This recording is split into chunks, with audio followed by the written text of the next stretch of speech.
Alright, so this is a side-by-side comparison to the TRX and the RIP 60.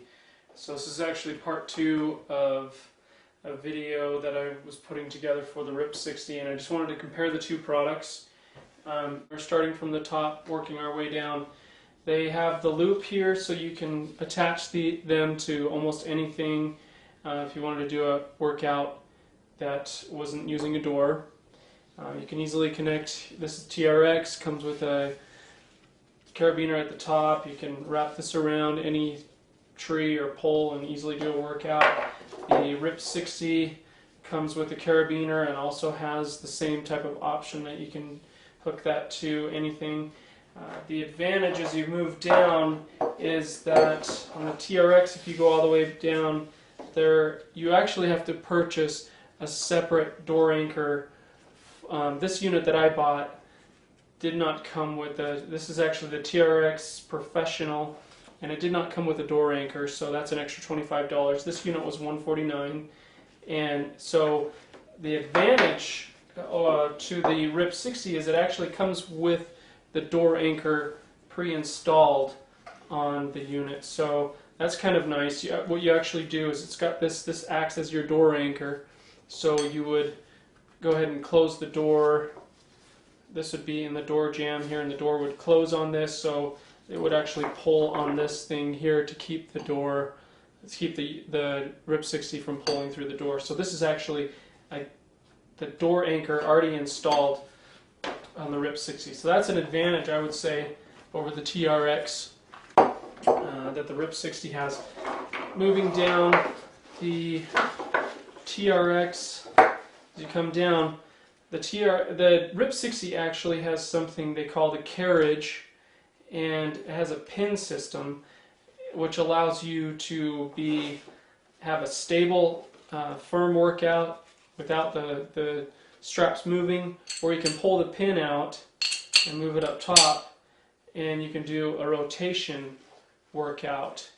And I'll show the rotation workout in a separate video. At first I didn't see the value in those rotation workouts, but after doing them, it's actually a really good workout, and so that's an advantage. The TRX allows some rotation, but I'm not quite sure if it's made to do that. I'm afraid that it might rub after you do a lot of those, it might damage the product right here. It's not really made for rotation, whereas the RIP 60 is made to do those types of workouts. And then if you wanted, like I said, if you want to do a workout where the straps aren't moving, you simply put that pin in there. And so I thought that was kind of nice.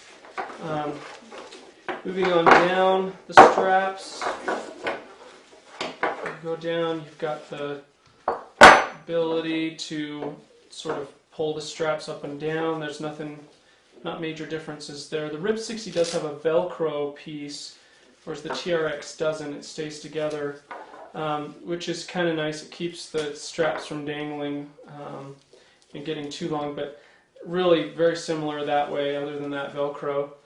And then as we move down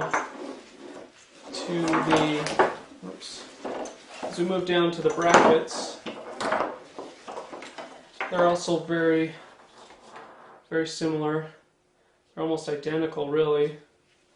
The brackets are both very easy to use, and you can see pulling up on that, pulling up on the TRX. They're both very similar that way. And then you come to some major differences, and coming down, you see that the TRX is one unit going into the ankle and wrist straps, whereas the RIP 60 has a carabiner here to be able to take these off. And so it's an advantage, but a disadvantage. Advantage, I'm guessing, so you can add more accessories to your straps, which is nice. Disadvantage, adding a little bit more weight. This carabiner adds a little bit of weight, and this metal piece here adds a little bit of weight.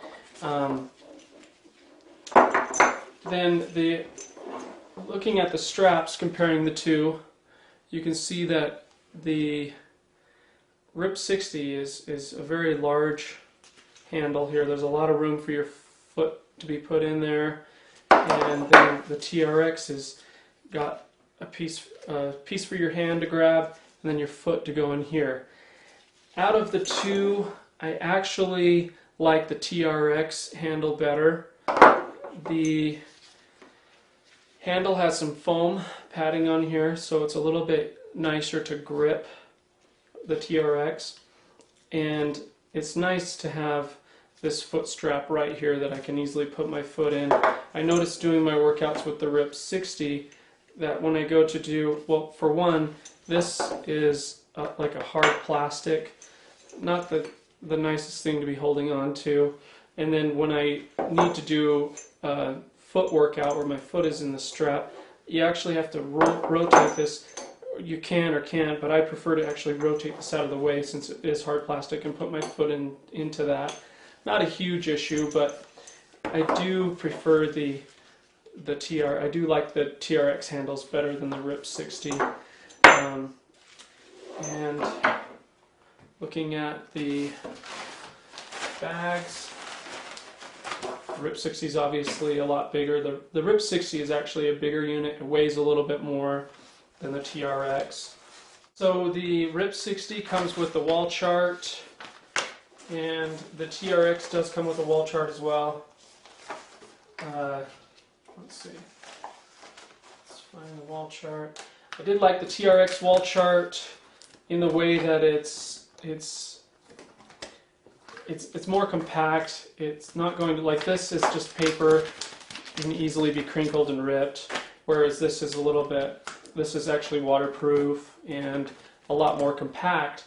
However, the RIP 60 does show a lot more workouts than the TRX does, which is nice. So there's advantages and disadvantages to both of these.